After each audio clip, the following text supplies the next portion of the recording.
ஏங்க ஏங்க இது நடந்து ரொம்ப நாள் ஆச்சுங்க. நாங்கள் ஒரு கல்யாணத்துக்கு போகிறோம்ட்டு கிளம்பிக்கிட்டு இருந்தீங்க. நாத்தனார் ஃபோன் பண்ணி ஏம்மா நீ வரலையாண்டா இந்த வரேன் அப்படின்ட்டு அன்னைக்குன்னு பார்த்துங்க எங்கள் வீட்டுக்காரு கறி எடுத்துகிட்டு வந்து கொடுத்தாருங்க. ஒரு கோழியாக பிடிச்சிட்டு வந்து கொடுத்தாருங்க. ஒரு கோழி 2 கிலோ 2.5 கிலோ இருக்கும். அதை பூரா ஏதாவது சிக்கனு இந்த இப்படி லெக் பீஸ் மாதிரி இருக்குது பார்த்துங்க, அது இதெல்லாம் வாங்கிட்டு வந்தாருங்க. அதை பூரா எண்ணெயில் போட்டு நல்லா பொரிச்சு ஒரு டிஃபன் பாக்ஸில் வச்சு நறுக்குன்னு மூடலை.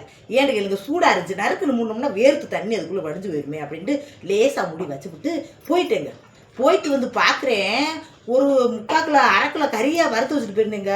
ஒத்த கறி இல்லாமல் தின்னுட்டு 2 3 முணுக்க போட்டுட்டு அங்கங்கே உதறி போட்டுட்டு பூனை பூராத்தையும் தின்னுட்டு போயிடுச்சுங்க. பார்த்துட்டு எனக்கு அம்புட்டு ஒரு சங்கட்டமாக போச்சு.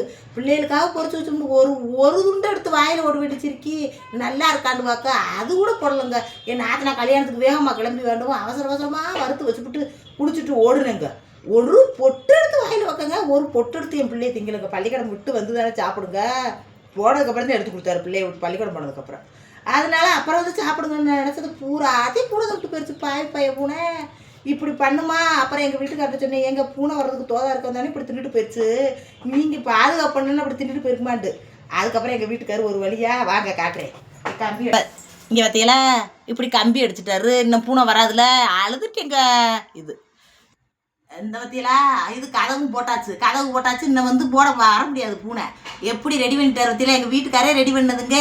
அதை பார்த்து ரெடி பண்ணி கொடுத்துட்டாரு. அப்படி பார்த்து எல்லாத்தையும் ரெடி பண்ணி கொடுத்துட்டாருங்க. ஏன்னு கேளுங்க, எனக்கு அவனுக்கு அம்புட்டு ஒரு அழுகையாக போச்சு. நான் திங்கலன்னு நினச்சி கூட இல்லைங்க. பிள்ளைகளுக்கு அதை செஞ்சு கொடுப்போமே வச்சுருந்ததை ஒத்தது இல்லாமல் தின்னுட்டு போயிடுச்சுன்னா என்ன பண்ணுறது.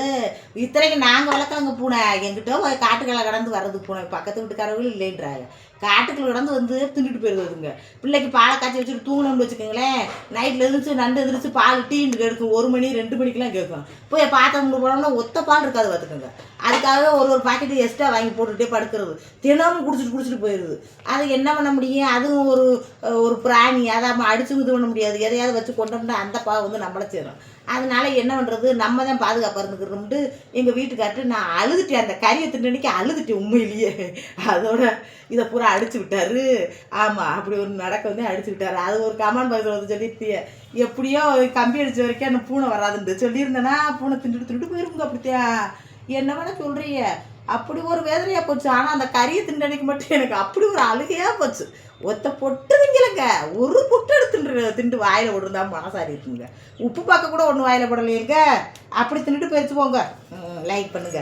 அப்படி பாதுகாப்பாக இருக்கணும்ல என்னங்க, நம்ம மேலே தான் கொடுத்தோம். இப்போ பூனை வராதே, பூனை எட்டி பக்கத்தை ஓடணும். இன்னும் வருமா, என் அடி வெளுத்து பிடிங்க. இன்னும் வந்துச்சுண்டா. லைக் பண்ணுங்க மக்களே.